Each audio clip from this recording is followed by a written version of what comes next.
Haifa was established back in the 60s. It was a result of a search of how to add values. That was the time that I fell in love with this country. Since then, India became my favorite place. By 2050, this number will increase by 40%. It will increase by 70%. 70%. So you have been instrumental for joining the Indian and Israeli company once again. There are many fantasy stories of how drip was invented in Israel. We live under constraints. Desert, enemies, immigration, growing need for food. Such a small country in the part of the globe, how you people are innovating? October 7th, 2023 was an exceptional day. The Israeli communities in this, we kept producing. A single moment that we stopped the operation. In terms of potassium nitrate, we are above 300,000 tons per year. So what Haifa at this point will do differently? You keep asking about the prices. I am into business. I am selling bulk complexes also. I am selling water-soluble also. I am selling complete range of biologicals also. I am selling controlled release fertilizer also. The fifth, I don't know what to do next. We even registered the trademark Blumonia. So we are going to produce Blumonia. You have been CEO of the 5 different companies. So Motti, how to become a CEO? Hello, welcome to Supal Sharma Show. Today podcast is sponsored by Positive Chemicals. They are into manufacturing of advanced liquids like potassium thiosulfate, calcium thiosulfate, and also suspension fertilizer and water-soluble mixtures. Now, we'll talk about today's episode. Today is a very, very special day because today the FAI 2025 has kick-started in India. Second, we are having in our show the CEO of Haifa Group sitting with us. And it's a very, very honor and a very, very special moment for us to have it in the show. Also, I would like to tell my audience that Haifa was one of the stalwart company who started water-solubles in India, who gave the concept, who actually gave the birth to water-soluble in Indian industry. And today, we are flourishing the fruits of the same. So now, without wasting any time, let us welcome the CEO of Haifa Group, Motti Levin. Hi Motti, how are you? Very good. Thank you, Supal. Thank you for inviting me to this podcast. First of all, thank you for taking out your time. I know you have been here for 3 days for FAI, but still you take out your time and you managed and you came here. Thank you so pleasure. much. First, I want to talk you.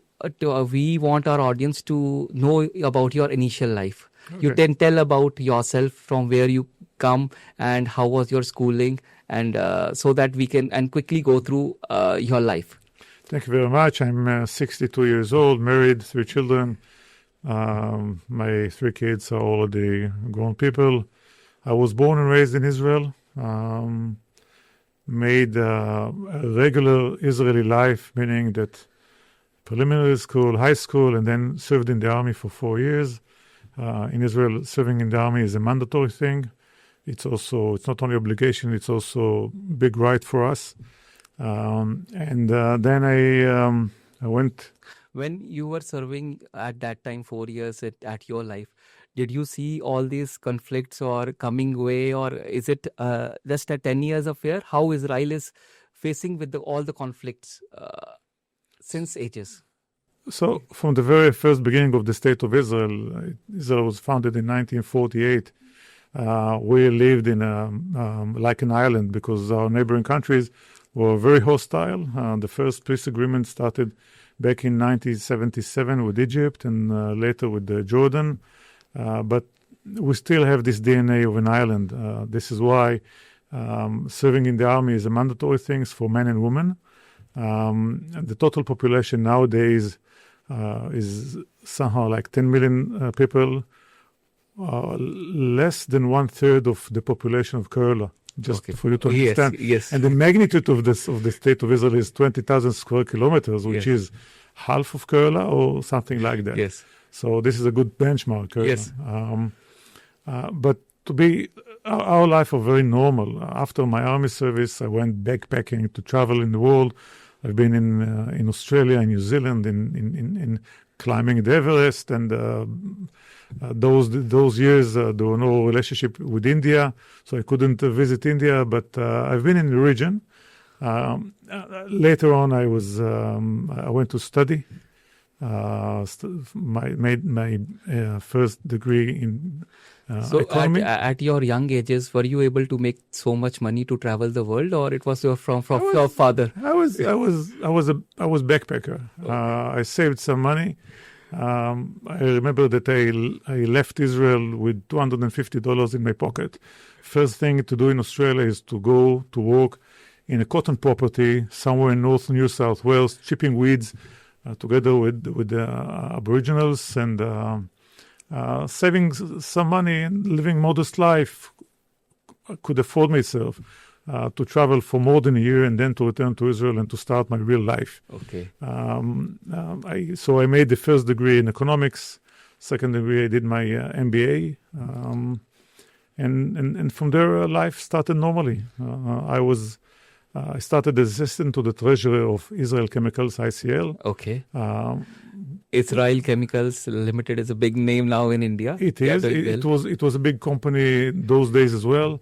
So I did the entire career over there, starting from assistant to the treasurer, and later on I was the CFO of the organization. So you started from that position and you became CFO of Executive VP and CFO of ICL, Very and then nice. I was a CFO of... So before we move forward, at that time, did you had a liking for the fertilizer, or you just had... I was a corporate guy.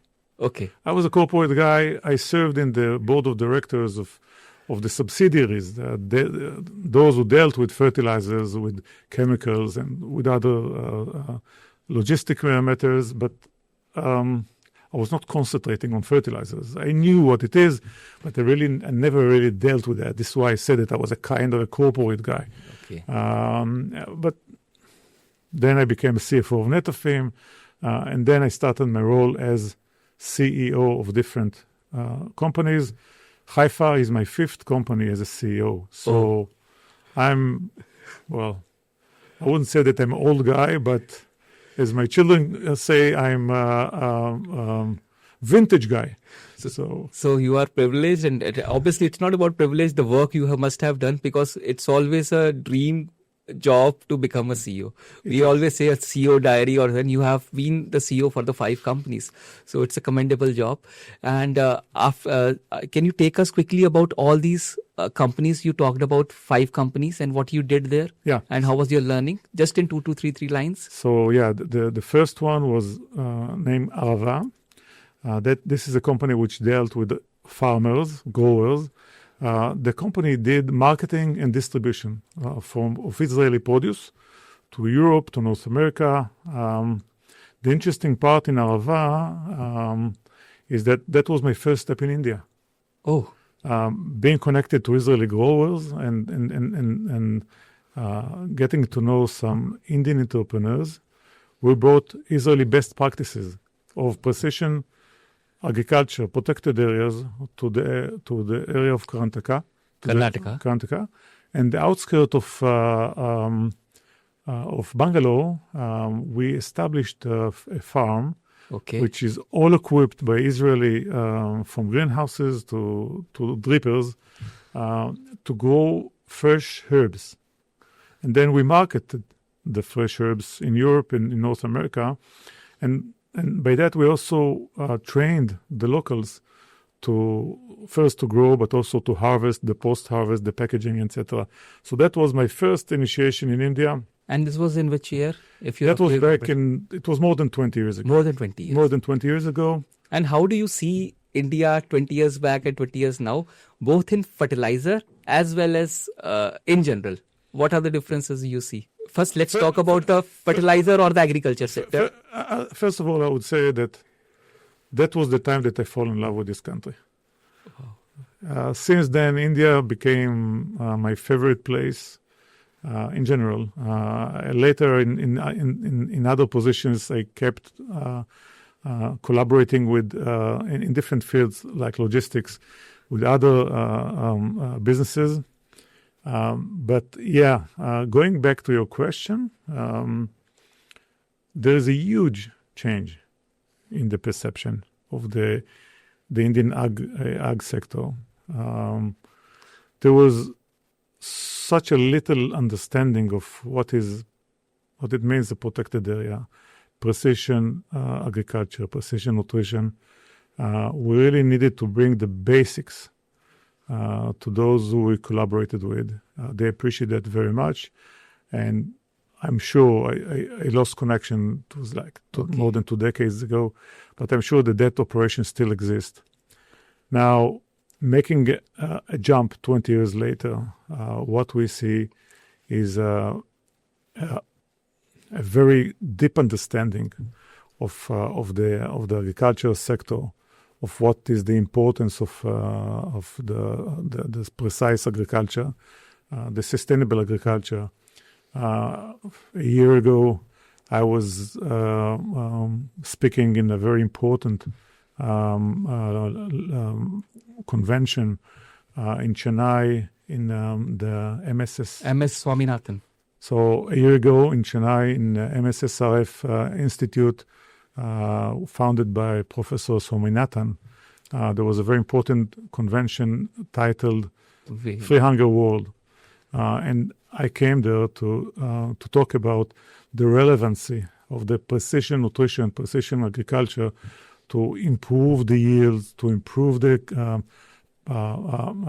productivity of the Indian agri-sector, to ensure that there will be no poverty in the future. We have to bear in mind that the world already made a significant jump in terms of population. The beginning of 20th century, we had less than 1.5 billion people on globe. Now we are exceeding 8 people. Yes, 8 globally, right? Yes. And according to the EU, by 2050, this number will increase by 40%. Food consumption will increase by 70%. 70%. While in the meantime, the herbal land will be shrinked by 13% because of climate changes, and so there is a relevancy of this trend to the agriculture practices. This is why when I'm making this comparison for where we've been, where India's agri-sector was more than 20 years ago, to where we see now, it's amazing. Only yesterday, I met amazing companies dealing in hydroponic in Rajasthan, and so there is a future, and there is still very long way to go. And after that, which was the next company? So the second company it was a logistic company. It was that time a monopoly in the air cargo activity. Israel is a small country. We had only one international airport. So I took that company through privatization and diversifying the business, but it was all around logistics. Okay. Third company, again in the logistic world, I was the country leader for UTI Logistics. Okay. It was an American network of freight forwarding, custom brokerage, different logistic activities. The fourth company, before joining Haifa, I was running an Israeli company with a global presence named Gadot. Okay. Gadot is known, it might be known for the viewers, as the partner of the Adani Group. The Adani Group here. Okay. Which acquired the port of Haifa. Okay. So Gadot and Adani are partnering in the port of Haifa. I was privileged to introduce Adani in Israel. So that is very nice. So you have been instrumental for joining the Indian and Israeli company once again. Indeed. I did, by the way, in the company which dealt with different, prior to that, I dealt with different logistics. I introduced automatic archiving, document management activity in near Delhi, together with a local freight forwarding company, logistic company named PS Bedi. Okay. So I have many friends in India, and later, obviously, aligned with Adani, which later, after me leaving Gadot, built this collaboration on the Haifa port. And eventually, 8 years ago, I joined Haifa as a CEO. When I joined Haifa, there were some disruptions caused by the municipality of Haifa. Nowadays, 8 years later, we are back on track with full production capacity, running investments, capex investments of nearly $700 million. Many of our audience would not be knowing about Haifa also. So you get within 2-3 lines in a layman, tell what Haifa is doing at present. So Haifa was established back in the 60s. It was a result of a search of how to add values to the potash, which was extracted from the Dead Sea. Okay. Dead Sea is a lake in the east part of Israel, which is the lowest place on earth that people are living, and it's full of minerals. One of the most important minerals which are extracted out of that lake is the potash. Okay. So it was very important those days to find other solutions for the potash, and there was a process invented to produce the potassium nitrate. Okay. The first application of potassium, agriculture application of potassium nitrate, was created by Haifa. So you mean to say, like, first time potassium nitrate was given to the agriculture as a fertilizer? Exactly. Was a baby of Haifa. It was a baby of Haifa back in the 60s. The nice part is that in a different side of Israel, another company was established in the 60s, and this is Netafim, another company that the Indian agri-sector is familiar with. Yes. With a big factory in Baroda. And so Netafim created the first dripper. Yeah. Both companies, which were created in the 60s, brought to the world a new method of fertigation. This is where it all started. This is how it all started. So this is the background of Haifa. Since the 60s to today, we made very long... I'll pause here also. There are many fantasy stories of how drip was invented in Israel. Somebody says there was a leakage in the pipe, and through that leakage, we saw the plants growing. Then somebody came and added, if the water is going in that pipe, you are going to in the plant, we can add fertilizer also, and then water-soluble fertilizer came into picture. These are the stories we are listening in India, how it was invented, but how actually it got invented, or what is the story there locally? Well, this kind of when one is making a revolution, as time moving on, there are so many stories. The story that I'm touched with is that this gentleman, Simcha Blass, his name. Okay. He was a water engineer. Okay. He was a big name in Israel. Israel is a country on the edge of the desert. Okay. With very little sources of water. So as a water engineer, he was one of the entrepreneurs who built the Israeli water system. Okay. So he was a very important figure in the ministries of this during the 60s. The legend that I'm familiar with is that he was visiting a friend. Okay. And while sitting in the backyard of the friend having coffee, the friend was very proud to show him a very nice tree growing without any treatment, no water, no fertilizer, no nothing. So they went to the tree, they looked around, they digged a little bit, and he followed the roots. And the corner of that backyard, he saw a tap leaking. Okay. This is the story. Now, yeah. we can look for the what is in between these stories. Most likely, it came by coincidence. But he was such a creative, and he also his son was an engineer. They brought this idea to kibbutz Chatzerim. This is a community in the southern part of Israel, which then took it to the next phases. And when I joined Netafim, the factory in Baroda had only 2 extruders. Okay. Now they have 10s. I haven't been there for many years, but they're very successful, and I'm very happy with it for them. Yes. Yeah, they have changed the revolution. They have revolutionized the drip irrigation.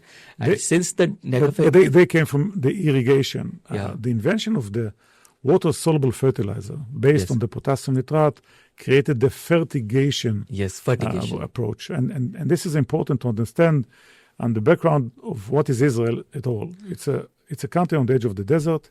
Those days surrounded by hostile neighbors. The mentality is of an island. The immigration of Jewish people after the Second World War to the young state of Israel created a very significant demand for food. That led for a lot of innovation of those days in the agri sector. Long before the term innovation was invented, the Israeli agriculture sector was very innovative. Okay. Out of constraints. So, as you have explained, but again, I would like to tell you, and my audience would like to know, it's like such a small country in the part of the globe, how you people are innovating. So, if any country, maybe in the western side, eastern side, want to look at Israel, what message you will give as a local person? And we know the innovation is happening in Israel, but why Israel? Yes. What is the culture? You let us know what is the culture there, how the things are being innovative. If you say the scarcity is there in many parts of Africa also. The world is becoming hostile day by day. There has been many countries who have been facing the hostility. But having all these things, how Israel is innovating. And I had a conversation with you before also, even in the Google, you told that the Google map, the software is the innovation of Israel. So you have a drip irrigation who have changed the horticulture segment and other things. You have water-soluble fertilizer whose percentage and the growth is increasing in India like anything. And then you have a Google software which we cannot think to live without today. Wherever we are navigating, we are using this. So how a small country can be so innovative? You let us know the culture of Israel, how it is happening, how you see each other, what is there? I will refer to the question. Yes, I'll go. You say it in a so that layman can also understand. Okay.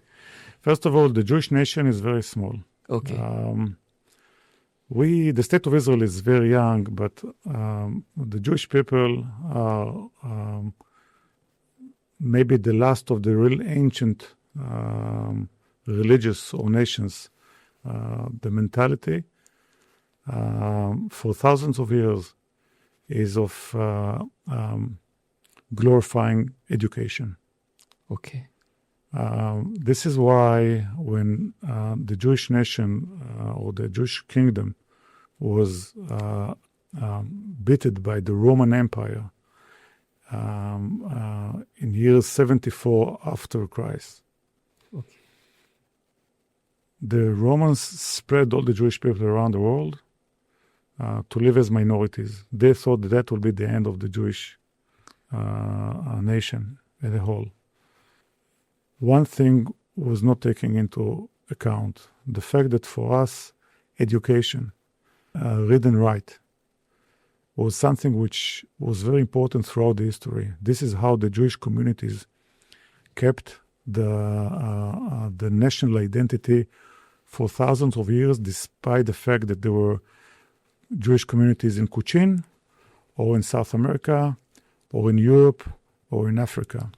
We kept our identity. When we went back to our original country as indigenous of what used to call those days Palestine, and we established the state of Israel, we found ourselves a minority in the region, yet living in our country, which was it was a result of the United Nations decision after the Second World War. So, 1948, small country, 600,000 people surrounded by enemies, with growing demand for food because of immigration to Israel of Jewish people after the Second World War. Now, objectively, the country is on the edge of the desert, very little sources of water. The soil is desert soil. all the conditions which are against agriculture of those days. To answer this is the background. Okay. To answer your question, innovation most of the time is coming out of constraints. Okay. It's not that the Jewish people are genius. We are not genius compared to other people. No, we have this value of education, which is true, and we live under constraints. Desert, enemies, immigration, growing need for food. These are the drivers of innovation. This is why the agricultural sector is so advanced in Israel. The agtech of Israel has a top reputation. This is, by the way, the background of why our military industries are so strong and known worldwide, collaborating a lot with the Indian Minister of Defense. Again, out of necessity, out of constraints. So the constraints is a driver for innovation. Let's put it this way. Now, you're right. You counted several inventions like Google Map, which bought actually an Israeli startup named Waze, and everybody are using Google Map nowadays. Yes. Everybody are using Disk on Key. The Disk on Key was also invented in Israel. And I can go with you one by one, many technologies, not only agtech, not only military, many technologies which are known for everybody, used by everybody, are based in Israel. That is really nice to hear that, and we respect it. And we feel that this innovation from Israel should flourish all over the world, so that many technologies should come from all over the world and world grow together.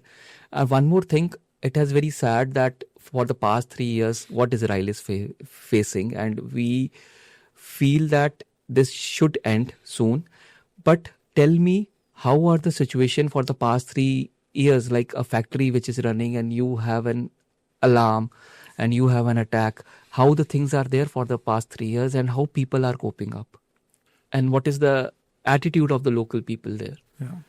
So in Israel is in general is a state which is went through at least 10 official wars since it was established, with a lot of security issues throughout the more than 60 years of existence. But October 7th, 2023 was exceptional day. The Israeli communities in the southern part of Israel were attacked brutally by terrorists, butchering and murdering and raping in a music festival, kids, kidnapping elderlies, men and women and children from those peaceful societies around the Gaza Strip, which is in the southern part of Israel. That forced Israel to go into a war. That was the point where other enemies from Lebanon, from the north of Israel, started to attack us, the Hezbollah terrorist organization, and all the proxies of Iran, which built what we call the fire ring around Israel, started to shoot towards Israel, including the Houthis from Yemen, which we never had anything with them. We are not neighboring countries, and yet these are proxies of Iran. That led for a very painful 2 years, very painful for the Israeli society, for the Palestinian society. We don't enjoy to see the catastrophe in Gaza. We don't enjoy to see poor people in Gaza, for sure not children. But we have to understand that the Gaza Strip is ruled by a terrorist organization, a jihadist organization, which build underground tunnels, which is much bigger, longer, and well-equipped than the metro in New York, used only by the terrorists, not for the civilians. So they use the civilians as a human shield, while Israel fought to free 251 hostages, including babies. Yes. So that was another war which was imposed on Israel. Israel never chose this war. There was practically a ceasefire until October 6, 2023, which those jihadists decided to break.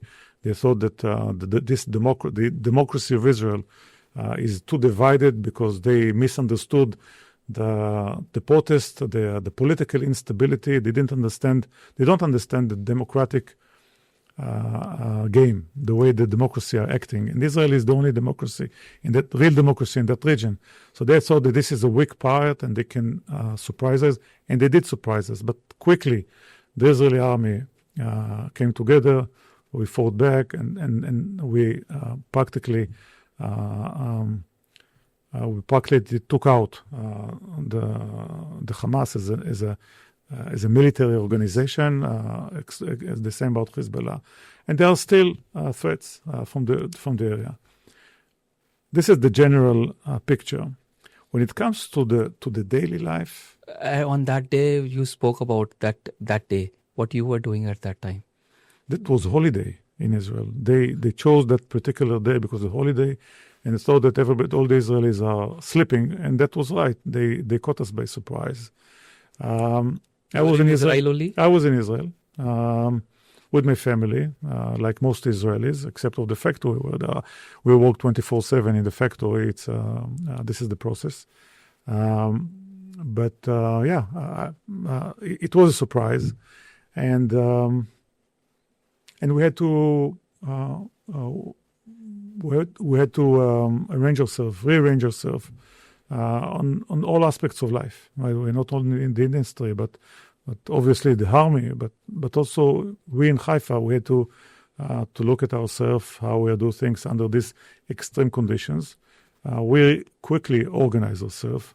And I must say here that because of this DNA of an island, in Israel in general, in Haifa in particular, we built systems, organizations, which are very flexible, very quick to respond to extreme situations. Okay. So we didn't stop for a minute because of the war to produce, to sell, to distribute. That was the fact.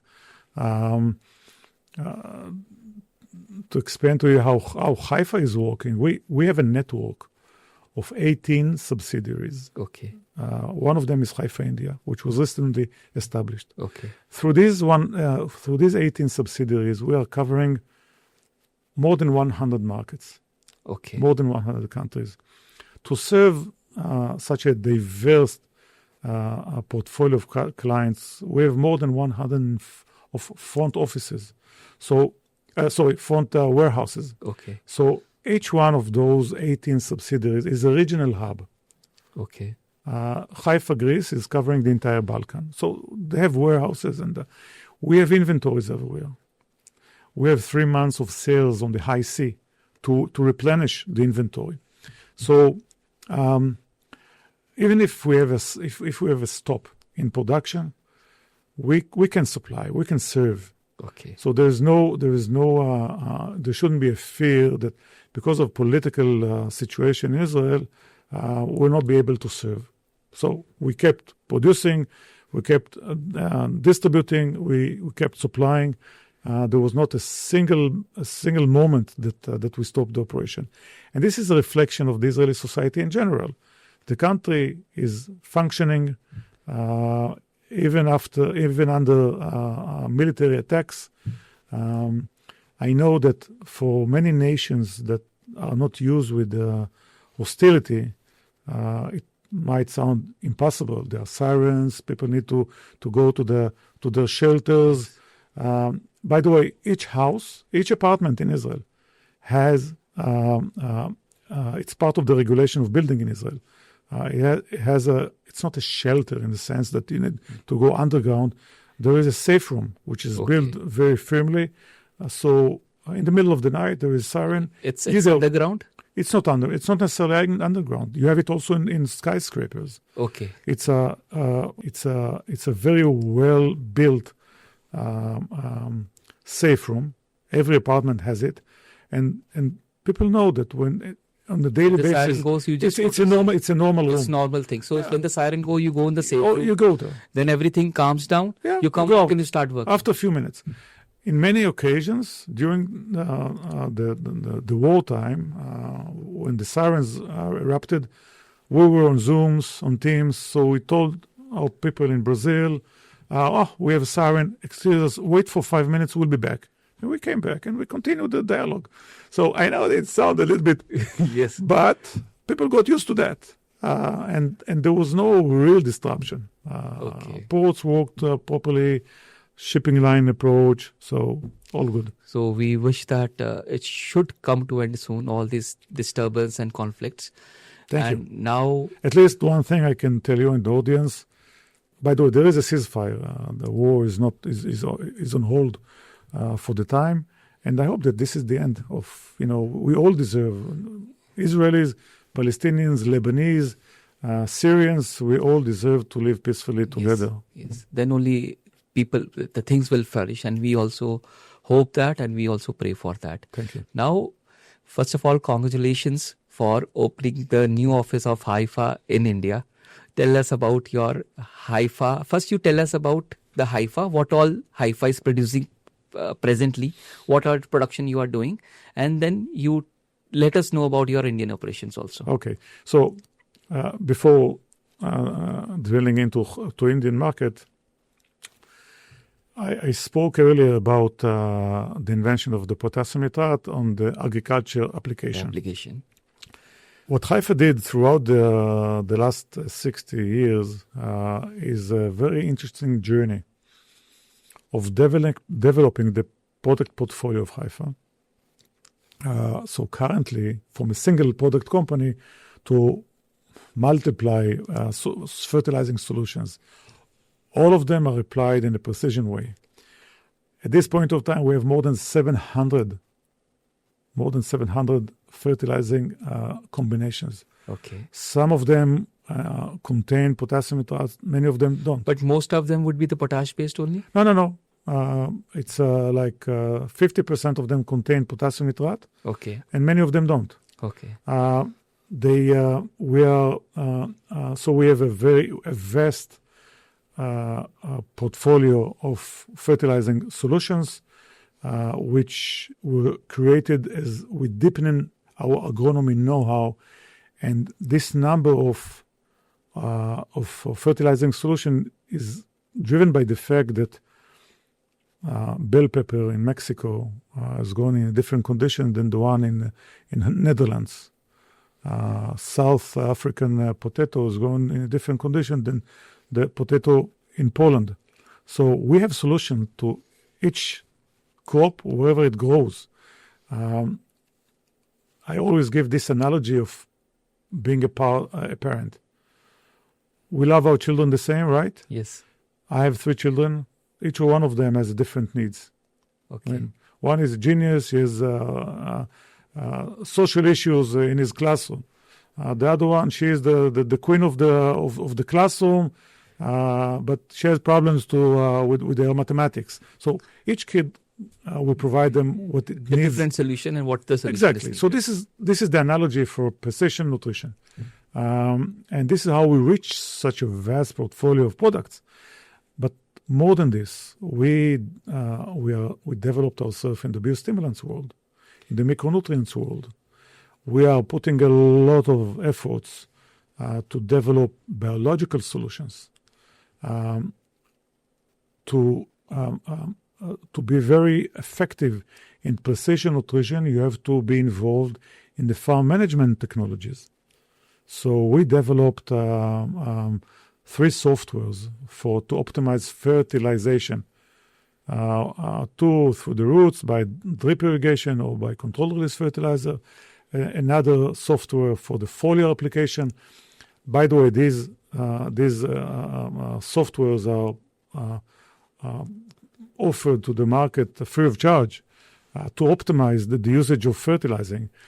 We invested in see, drip, I know you will be using the software. For the spraying solution, you use like it's all done with the drones only? Not necessarily drones. Not only drones. I mean, Okay. all ways of of our foliar application can be covered by this software.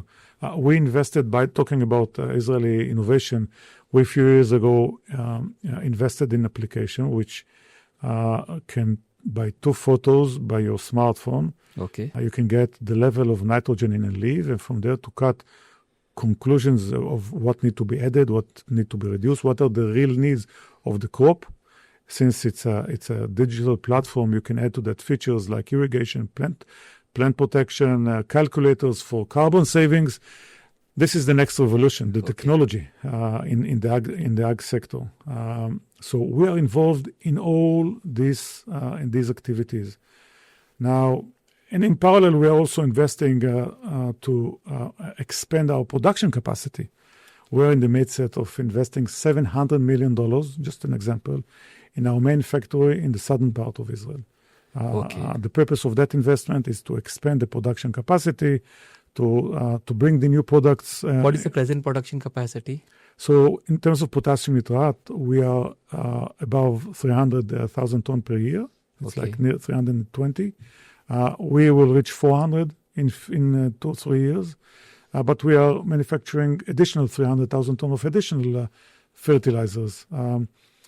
We are not only about expanding the production capacity, we're also investing in a blue ammonia factory. Our process starts from ammonia. So we are in the middle of commissioning of a blue ammonia factory within our premises. By the way, the state of Israel is rich with natural gas, and you're extracting the ammonia out of the natural gas. So it's all synergized. So it will be all synced? Yes. Now, you ask about Haifa, India. Yeah.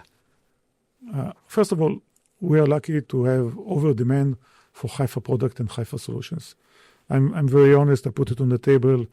I enjoy it as a CEO, but I would like to enjoy this over-demand to be materialized to further growth of the organization. That led us to identify India as a growth engine for Haifa. Now, we are active in India for more than 30 years. It's not that the Indian market is new for us. But throughout the years, we worked through distributors, mainly a company named PR Agro, which we cherish a lot.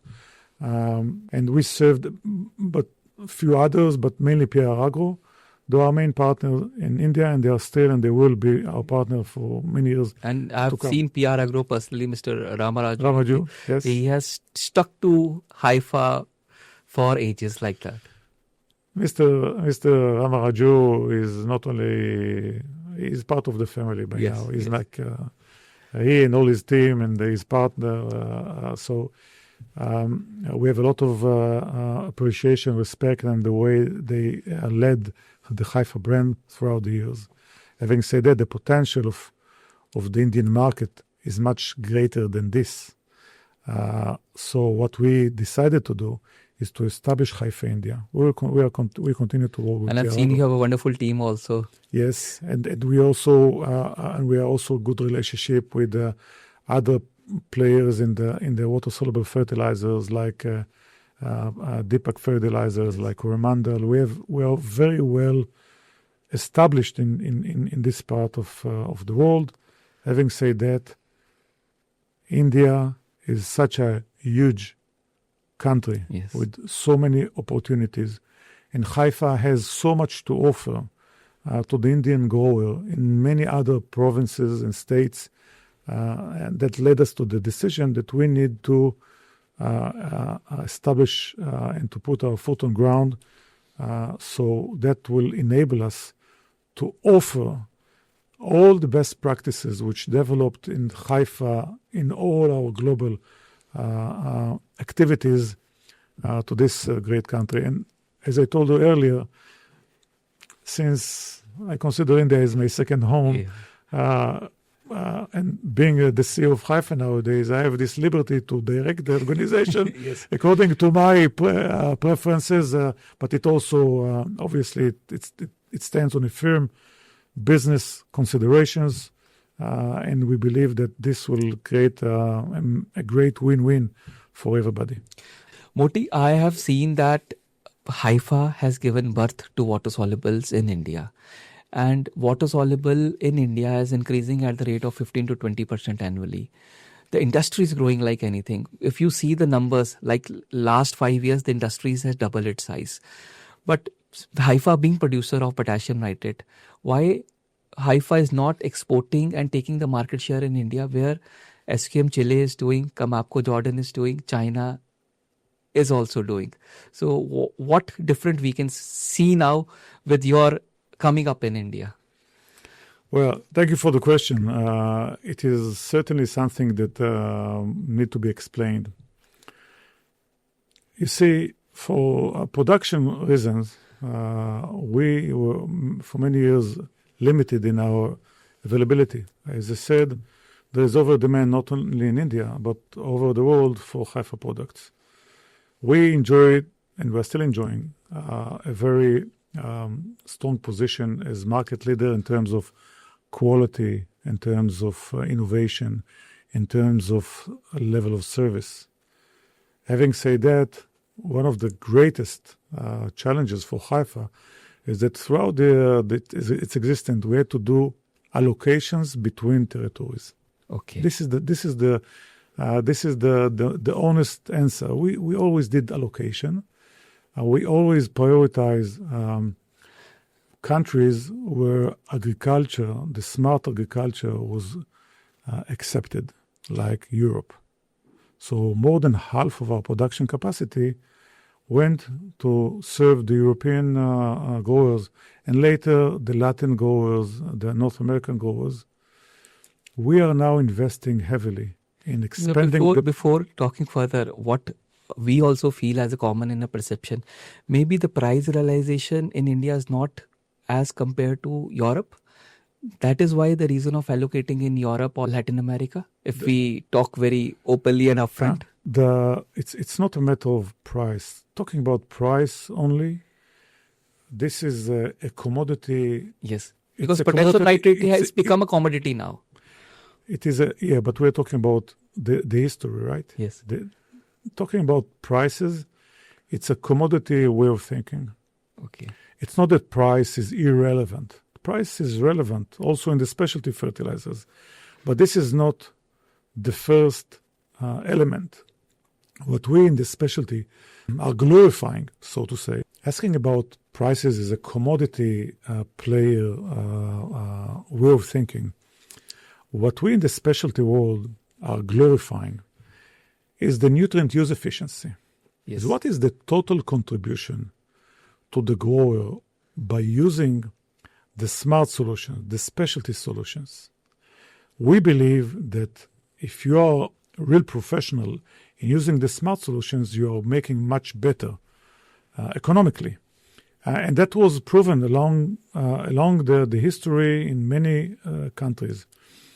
For historical reasons, the acceptance of specialties in Europe was much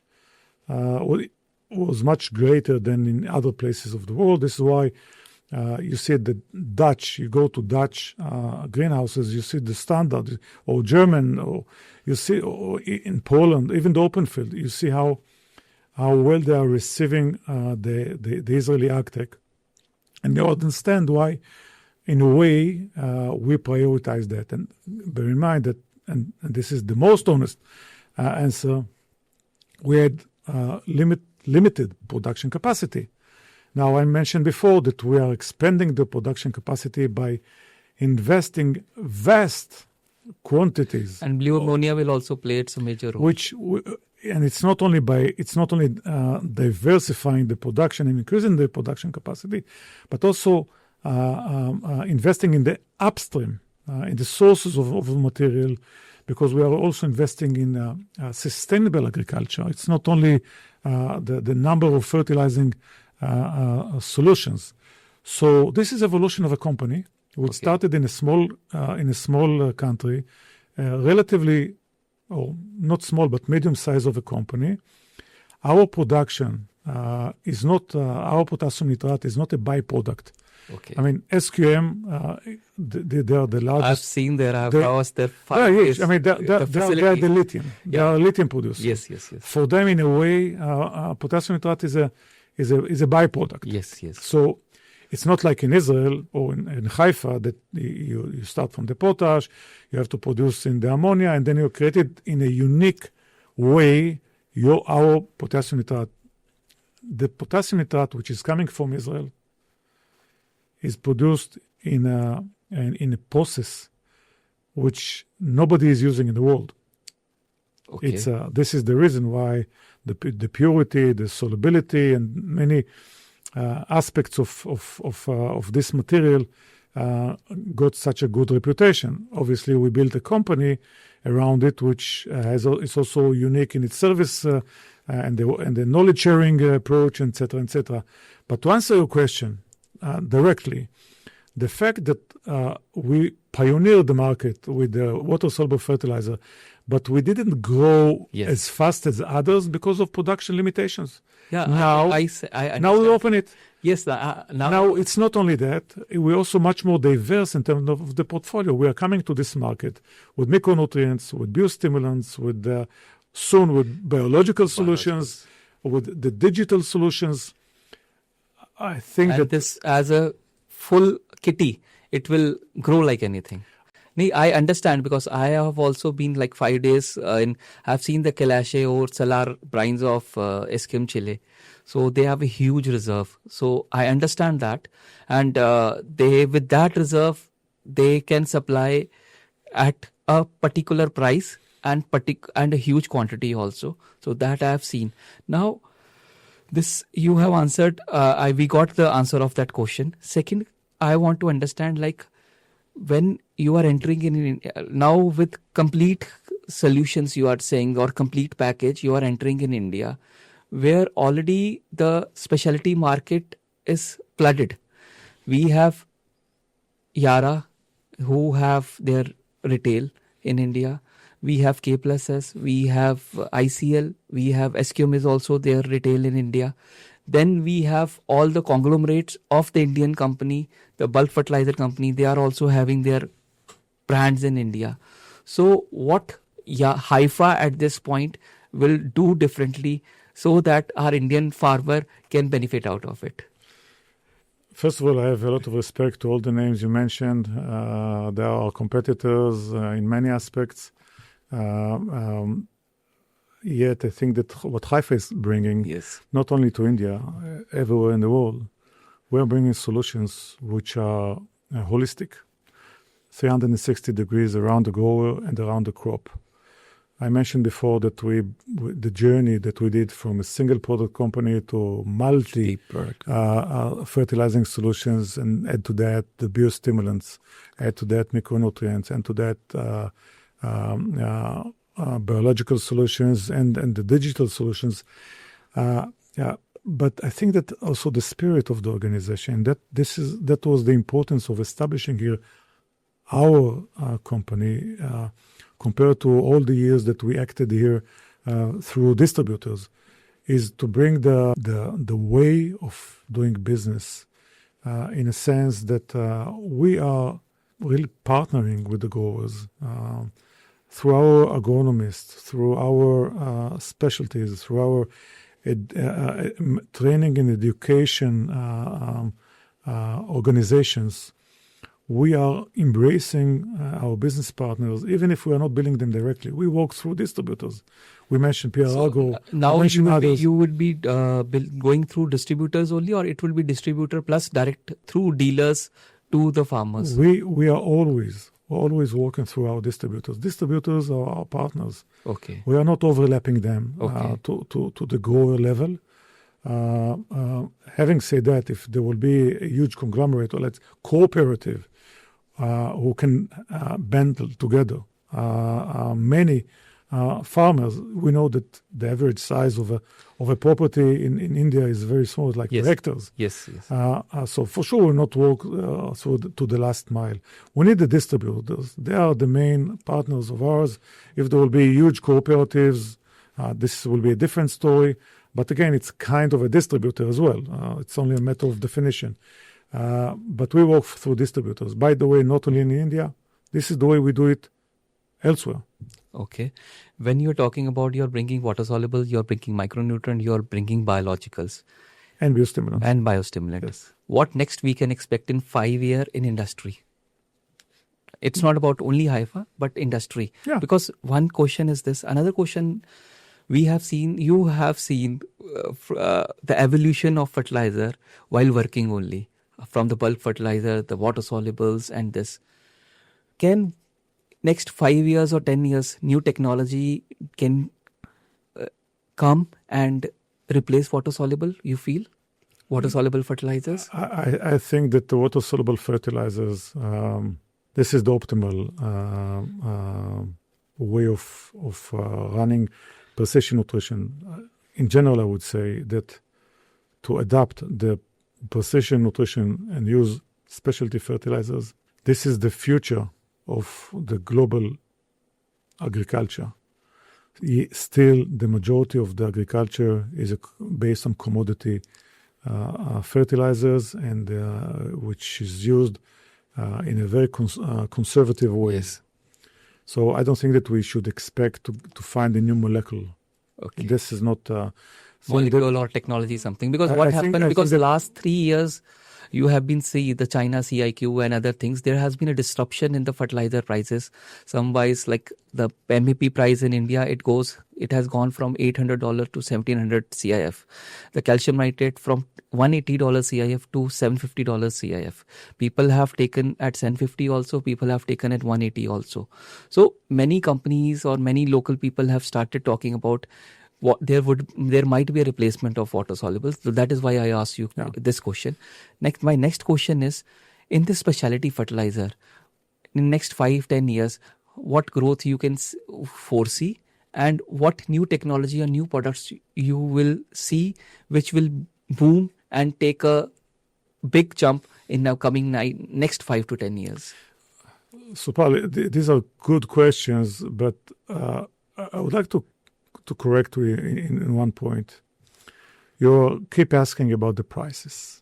And I know that prices is a very important factor for growers everywhere. Yes. I'm not trying to run away from this question. Because at the end of the day, farmer is also a businessman. Yeah. He also has to source his commodity at a good price. You're 100% right. Yes. But what I'm saying is that if you're a real smart businessman, you don't have to look only at price. You have to look at the nutrient use efficiency, NUE. This is an index which takes the entire outcome divided by all the inputs. Okay. It has to be positive, clearly. Yes. So price is one variable in this formula. And my belief is that as much as we are training growers through our distributors to adapt this way of thinking of how to look at their business, they will not look only at the prices. They will continue to look at prices. I don't think that this will not become. It will not be relevant in the future as well. But this is not the only consideration. Our mission. And maybe this is the strength of a company which is not a mega company. Yeah, our mission is to share this knowledge. We are not patronizing nobody. We are not educating. We are sharing the knowledge of how to use a smart fertilizing. It's a fertilizer which you can gain more, prolong the shelf life, while minimizing the usage of minerals, minimizing the usage of water, and as a result, minimizing the collateral damage as well, which is also important by itself. Now, we'll understand that prices will always be an issue, but if you are making this overall calculation of nutrient use efficiency, and you are gaining much more produce, and much healthier produce, and minimizing the other aspects of, like, I'll give you a practical example. One of the segments that we are using is controlled release fertilizer. Okay. This is very important, by the way, for the open field crops, sugarcane, potatoes, etc., etc. If you're using controlled release fertilizer, obviously it's much more expensive than urea, but it's a one season application. Okay. You're applying it when you're planting the potato field. And you forget from that. You don't need to make corrections through the season. You don't need to get into the field. You don't need to create the damage by entering. You can combine controlled release fertilizers. You can blend controlled release fertilizers based on the period of the release. This is a typical example of how nutrient use efficiency is contributing to the grower. Yes, the urea is much cheaper, but then you have to over irrigate. Yes. You have to cultivate also the ground. You have to the ground. There's a urea stagnation also, other thing also. So I understand now. So you, in a general, you are saying even if we are putting more 100, but a farmer is getting 200, Exactly. then there's no harm in it. This is exactly. So this is the make it psychology we have to change. It's a psychology. Yes. It's a matter of training, of sharing the knowledge. And when you ask me about how I differentiate Haifa from other Yes. organizations, this is one of the elements which we invest a lot. When we are coming to a market, this is why it was so important for us to establish Haifa India. When we are coming to a market, we bring the best practices of Haifa to the market through seminars, through Yes. collaboration with the research institutions, with all this knowledge sharing. We have a website. The website is in 14 different languages. We have more than 2 million entries into this website. We are monitoring the website. Wow. Now, we have all the agronomy know-how of Haifa, which was built through decades of working on that website. Everybody can get into it and learn. If you want to become a tomato grower, get into Haifa website, and you'll become, if you have the willingness and openness, you will get. And if you have questions, you can contact Haifa Indian team, or if you're Brazilian, Haifa Brazil So team. this is a wonderful thing which you are talking about. So of a banana farmer who is growing here, and he sees what is the benefit, a Costa Rica farmer or any other farmer where banana is being grown, and here the profits are more. How he can increase his profit. So in a nutshell, with Haifa, through the Haifa world, it also is benefited. And people can learn, people can grow, and eventually earn more. Exactly. And this is why when we are looking at India as a general, as a growing market for us, we are saying that we plan to bring here the best practices. This is exactly what Yes. we refer to. We are not looking at to sell another ton of controlled release fertilizer. By the way, 95% of our production is already reaching the market packed in 25 kg bags or in cans, or with the final packaging according to the grower demand. As far as I know, we are the only company which already its product is packed for the grower level from the moment it leaves the factory. Where others are using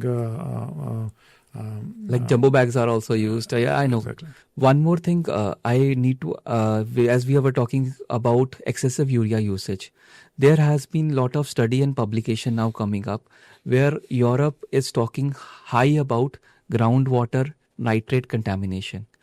So I was talking to some of the production people who are into this business. Say, for example, nitrate is a big thing. Like if you talk about calcium nitrate, potassium nitrate, or any nitrate.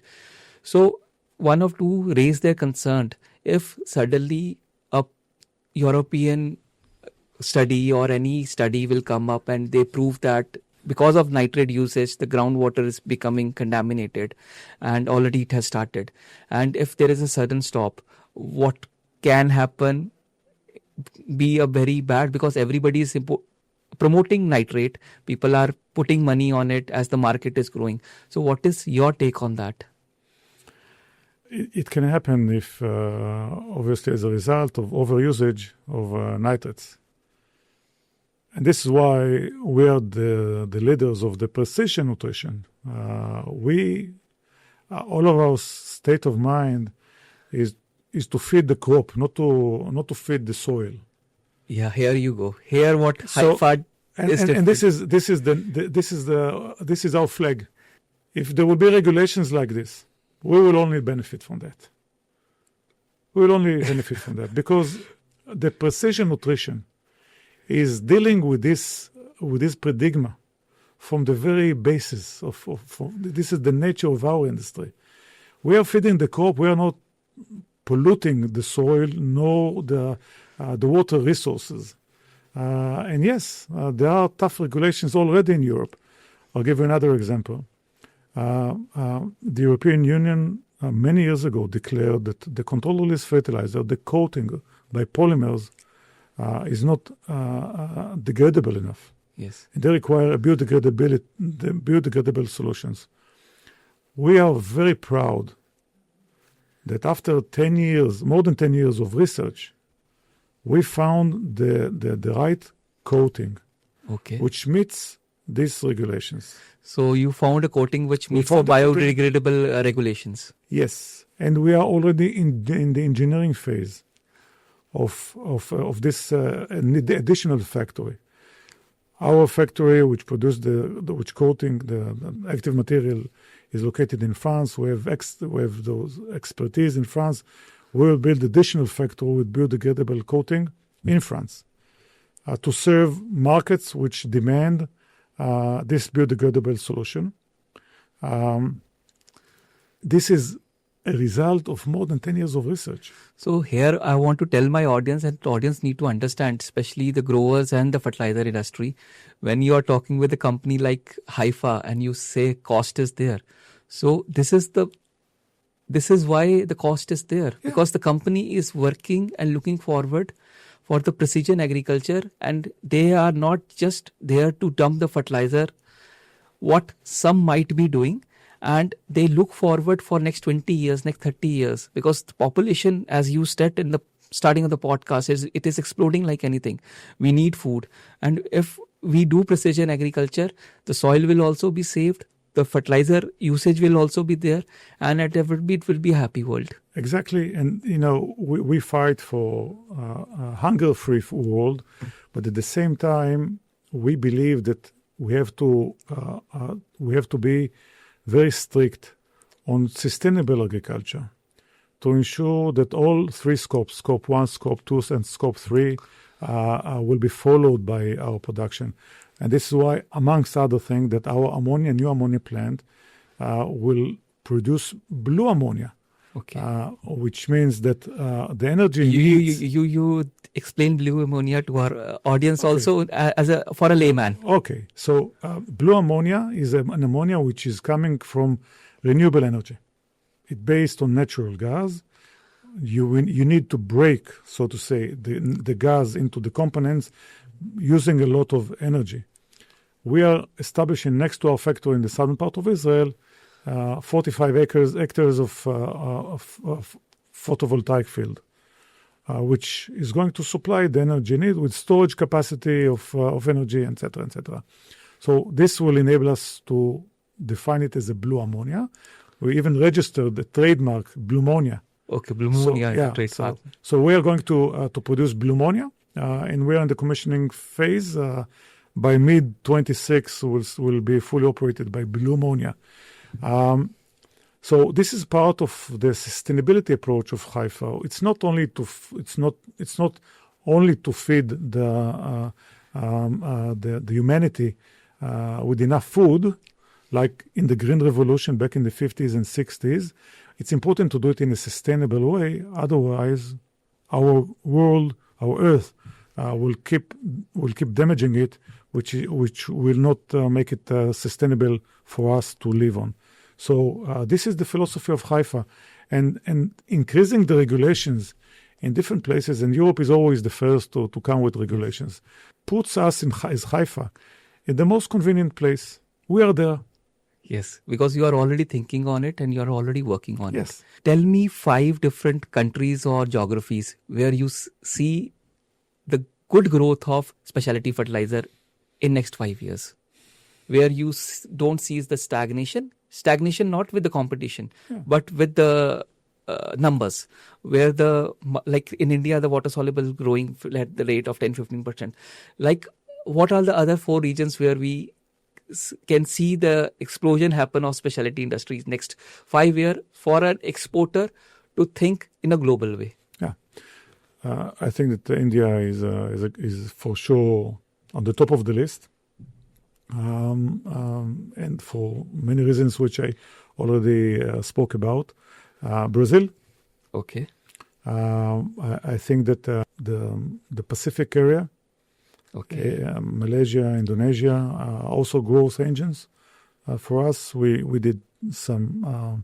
We adapted our structure as well to focus on that part of the world.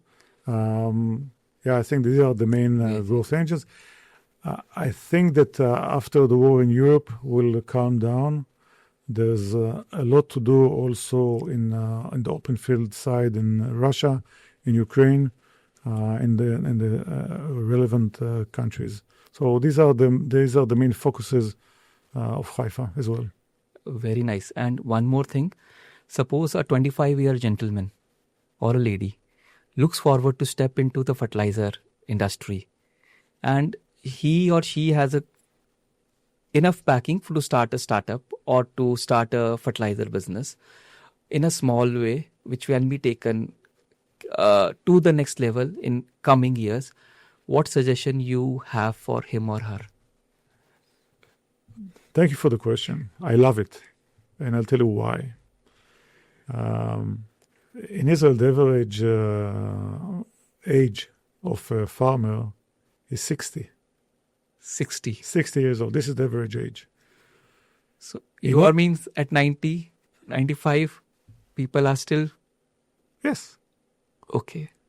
It is true, though, that due to the technology and there is less people in Israel required for the agriculture sector. Yet, the age of 60 is too old to adapt new technologies. Okay. Jumping to India, okay? The average age, according to what I know, of people of farmers in India is range between 45 to 50 years old. Young people who are coming, still this is an age which... A 25-year-old. Yeah, 45 to 50 people are still easy to adapt technologies, but when you are coming, a lady or a man, young man, to this industry, and you are coming with a lot of technology background, or at least willingness or capability to embrace technology and to embrace modern practices, I think that you might see the agriculture, the agtech field, as attractive as the cyber or any other the IT department, which is all like fancy. It looks like fancy, etc. But the modern agriculture is involving technology which is very sophisticated, based on artificial intelligence, based on many aspects which are very attractive, very interesting, but more than this, with purpose. I spoke before about hunger-free world, right? Yes. The agriculture sector has a meaning for the humanity. And if you are, as a young lady or young man, have the passion, and you want to be part of a purpose, this is the way to do it. Yes. To join and to make sure that you are getting into the ag-tech, the smart solutions, because there you will not become frustrated from working too much in the sun and the hard work which involved in agriculture at the end of the day. So that will be my advice. First of all, you're welcome Secondly, make sure that you're working in an organization or you're creating an organization which is very advanced today. Okay. That's a good advice, and obviously the young people would love it. Another question I want to ask is that I'm an entrepreneur. I am into business. I am selling bulk complexes also. I am selling water-soluble also. I am selling complete range of biologicals also. I am selling controlled release fertilizer also. And the fifth, I don't know what to do next. What is suggestion for you, for me, from your side? What we are doing now in Haifa, and this is, although we are... To grow why business? Yeah, we are mature but organization, but we have a very young spirit in terms of always looking for new things. What is the next generation Yes. of... We believe that the carbon savings will be a great motivator. I mean, all the credits on the carbon savings, which will come from the fertilizing industry, will be a great motivation for farmers to make this shift from conservative commodity fertilizing into the smart solutions. Okay. So the focus should be on measurement of the savings. I mentioned before the Corruption, our Yes. new technology. We are also in parallel investigating how to make it easier for growers worldwide to start with measuring the savings and later to commercialize it. We are also involved in that channel. The focus will be for you as a dealer or as a new distributor is to take this direction as a promotion for the growers to go to that direction. Understood. And so what I mean? Yeah. So we are, in our searches, we are looking for companies who can help the growers to calculate. We want to add this feature into our Corruption platform, etc., etc. So this can be a great promoter of the precision nutrition. Motti, this session is going very nicely. Then we'll go to rapid fire. But before going to rapid fire, I have a few personal questions which I need to ask from you. First question is that there are many, many books. There are many, many articles. There are so many things written. The CEO diary, the CEO life. And somewhat parents also tell people, their kids, read this book, how to become a CEO. And as an aspirant also, we feel like how to become a CEO. You have been CEO of the 5 different companies, and that are good companies. They are impacting world in their own way. So Motti, how to become a CEO? I must admit that I don't glorify the CEO position, and I don't think that everybody need to be a CEO. And actually, none of my children is taking this direction. I think that to become a CEO, you have to have the passion, not to be influenced by the most important people in your life, who are your parents, but you have to have the passion, because to think that the CEO is a very comfortable position, a lot of compensation is nice, you get a lot of respect. This is true, but the life of a CEO are daily fights, daily challenges, which are overqualified. So the position is overqualified. Yet, if somebody wants to be a CEO, he needs to plan his career accordingly, to choose the right studies, and but unless you're born with this passion, with this fire, if you don't have it, you don't need to become a CEO. Second thing, being in Haifa, you are interacting and developing teams all across the world with different personalities, different culture. What is the one quality as a leader you would like to tell a new leader who is emerging how to manage people, or how to manage your team, or how to build your team, rather we can and how to build people? What is your say on that?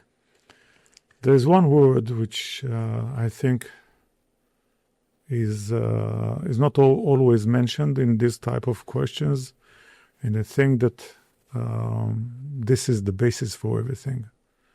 You have to have the ability to build trust. Trust is the basic element in every company, in any organization, not only in the business, in life, in your family life as well.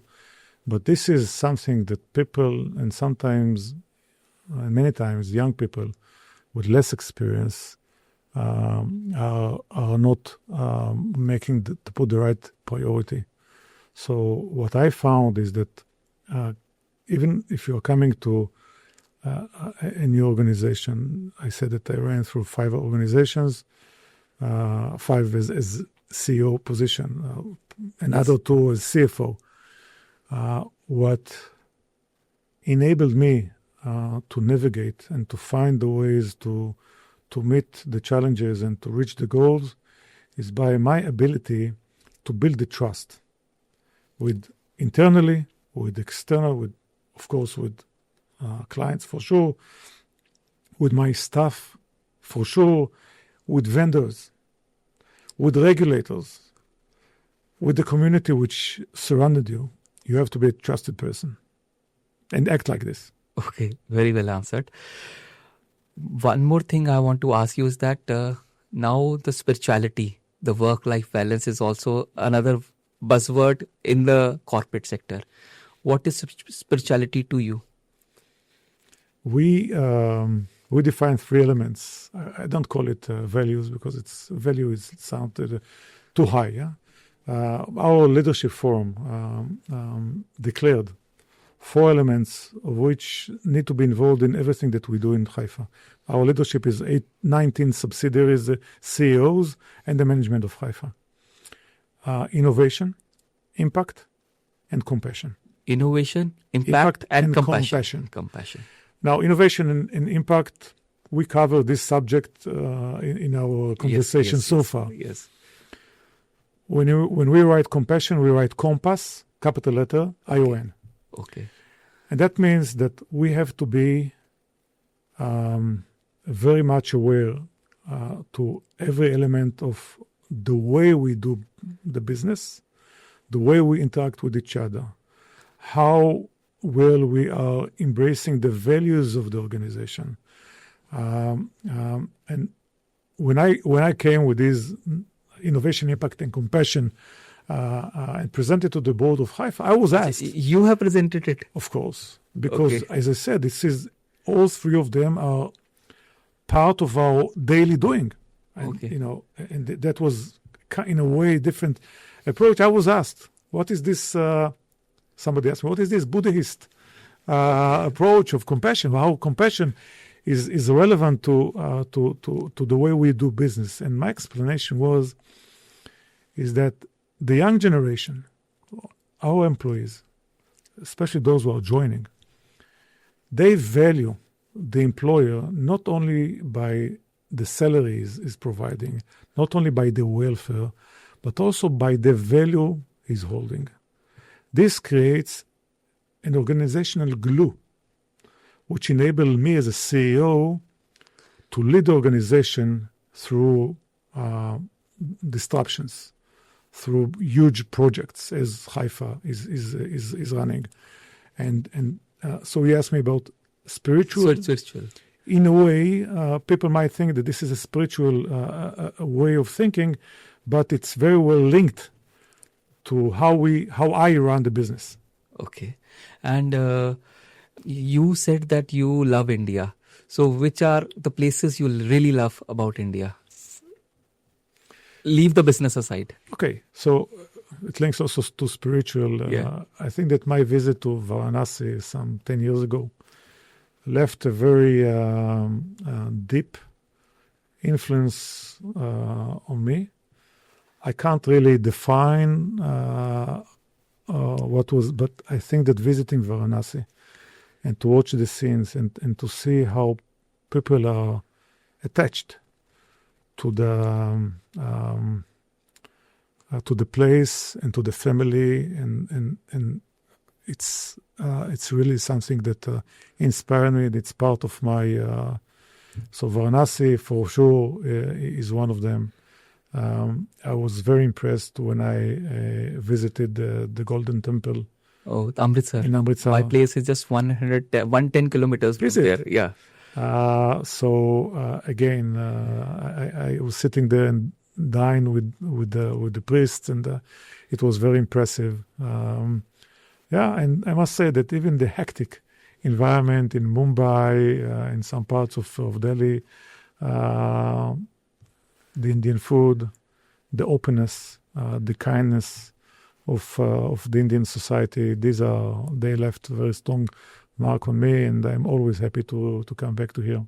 And it's very, very nice to hear, being an Indian, listening all these things.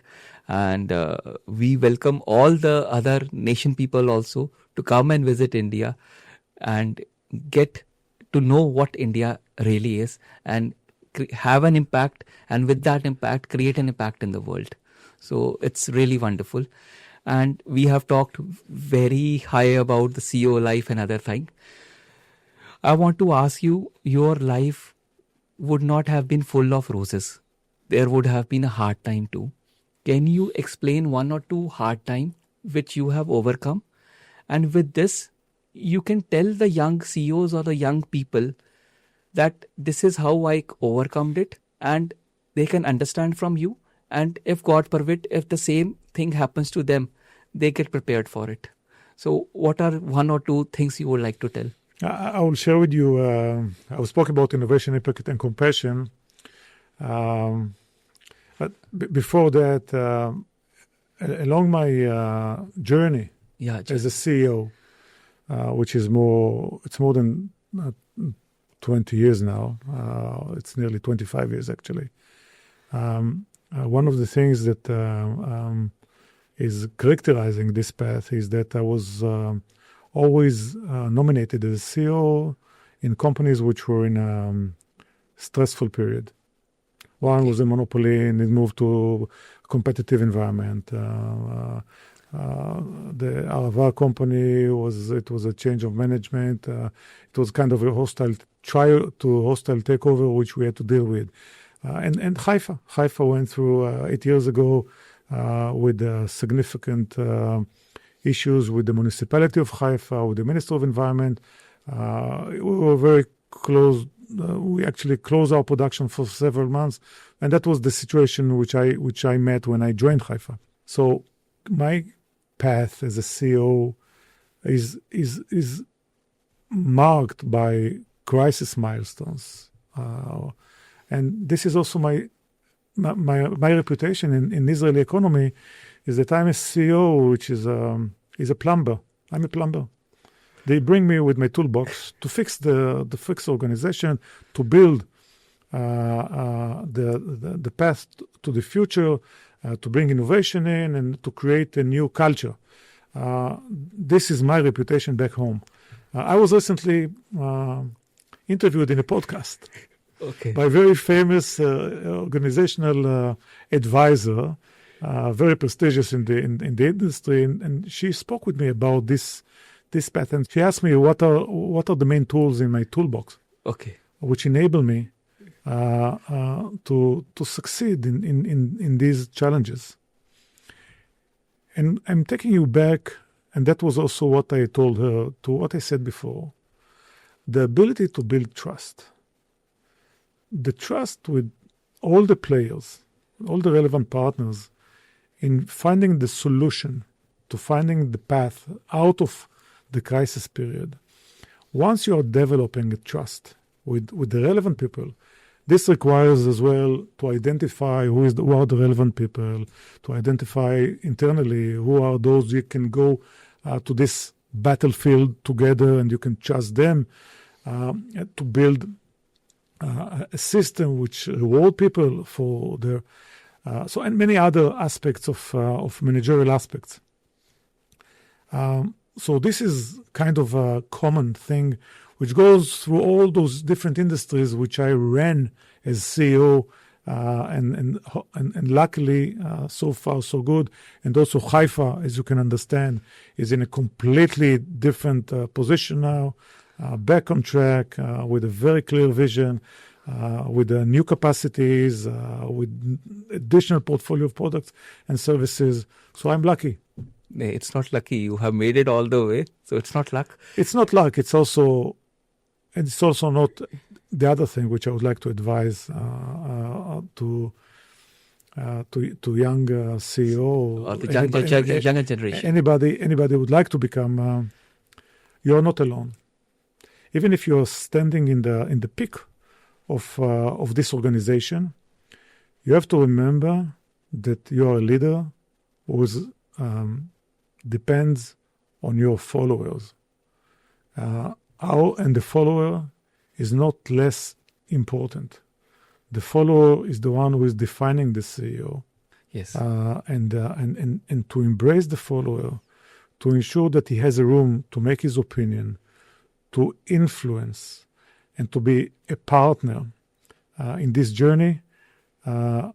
This comes right after the trust, but not less important as the trust. The trust and the partnership is part of the optimal solution to become a true CEO, a true leader. Thank you so much, and we'll end our technical session here. Now we'll go to the rapid fire. Thank you, Supal. So Motti, let's start with the rapid fire. Who is your professional role model? Mr. Jules Trump, the owner of Haifa. Okay. Take us through your daily routine.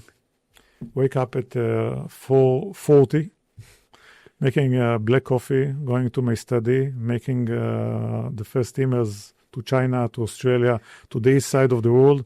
And then at 6 o'clock in the swimming pool, swimming for 1 hour, 3 kilometers. Only then I'm going to the office, taking a shower and start my day. So how much you swim? 3 kilometers? 3 kilometers a day. Very nice. Any particular decision of your career growth which you want to change? I would say that the thing that I would like to change is not a decision, but it's the approach, to understand that to embrace your followers is a crucial element in developing a leader. Who is your icon in agriculture industry? Well, two gentlemen. One is Mr. Simcha Blass, the inventor of the dripper. Okay, drip irrigation. And the second one is Professor Avram Baniel, the scientist who invented the process of which we are producing the potassium nitrate. Both gentlemen created the fertigation technology, which is now going in the world as the main anchor of the precision nutrition. And both are from Israel? Both of them are Jewish immigrants who ran away from the Holocaust to the young state of Israel, and they were Israelis, yes. How do you handle stress and anxiety? I close my eyes, I'm making deep breathing for 5 minutes, and I'm back to track. But you actually do that? Yes. 3 important qualities you look in a person when you hire. The professionalism is a must, but the most important thing in my eyes, I mean, and this is easy to verify, to see whether it's capable to the soft part of the person, whether he is a soft-spoken, honest, soft-spoken, is a team player. These are the crucial elements next to professionalism. Professionalism is not enough. How do you become more productive in a day? I'm trying not to be in the office, to be honest. I prefer to travel to different locations, either to clients or to the factory or to the laboratories. Israel is small, so it's a matter of between 1 to 2.5 hours drive direction, and I can do a lot from the car. So I'm communicating, I'm making the teams, the dooms. So if I want to become real productive, I need to get out of the office. That's a new learning. If not into this fertilizer world, what Motti would have been doing? I would be a doctor now. I worked, by the way, I skipped that chapter in my life. I ran dog kennel and breeding place for German Shepherds, and that was also a training school. Okay. But that was after my journey abroad. And any management trainee joining today, your advice for him to walk up the corporate ladder? Make sure that you're transparent and very honest. People might think that this is less appreciated, but this is super appreciated. You have to be professional, but be transparent and communicative. These are the first steps in this ladder. If someone feels trapped in a role or a situation that doesn't align with their purpose, what your guidance to help them to move forward? First, be very transparent with your boss. Open the subject, hoping that the organization will be open and flexible enough to help you to find the different paths. So it will become a win-win. If there will be no win-win, you have to look for a different organization. What is your advice for work-life balance? Don't forget you have family. Tell us about your family quickly. Tell us. So I'm married to Yael. Yael is a nutritionist by profession. She's not working for several years, but she's a nutritionist. Also by a state of mind, she's very sportive as well. I have 3 children. My elder son, Itamar, is in the fintech. He's heading innovation in a group of innovation in the company that he's running. My second is Yoroni. She's a young lady, 28 years old. She's studying to become a psychology. And my youngest one, 23, Mika, she's an actress, and she's also studying in parallel in the art school of Tel Aviv. And we have a poodle, which we consider as part of the family as well. He's 5 years old. Okay. And he's busy being nice. Very nice, very nice. We'll move on to the next question. Are you a goal-oriented person or a process-oriented person? I'm a goal-oriented person. I always surround myself with top specialists, top professional and specialists people. Which is your most exciting project ever you have worked upon? I must admit that I think that what is happening in Haifa is the peak of my career. I admit that I think that in my age, and this is also my last position as a CEO, I still have a few years on the road, but it's because we have super amazing of projects which we need to accomplish, and this is also a company with a purpose, global purpose. So this is the most, I would say, iconic chapter in my career. 3 places in the world you would recommend a traveler to go? Varanasi, for sure. Okay. 2.5 years ago, my wife and I visited Bhutan. Okay, Bhutan. So, again, another amazing place. And, I can think of other, for the third place, it should be between Agra, the Taj Mahal. So out of 3 places... So all 3 are here in this part of the world, for sure. So you're always welcome, and next time whenever you're going, you let me know. I'll also join you. Great. My next trip will be to Ladakh, So definitely. Thank you so much. Okay. So what message you want to give to today's agri graduate? You can look at the camera and you can give any agri graduate in the world who is graduating in agriculture and who's looking forward to see the world. It is very important to make the linkage between your studies and the purpose of this industry. The purpose of this industry, at the end of the day, is to supply the food for the humanity, which is growing rapidly. You can do it only by going through the precision nutrition, by adapting the technologies which are supporting the grower to reach these goals.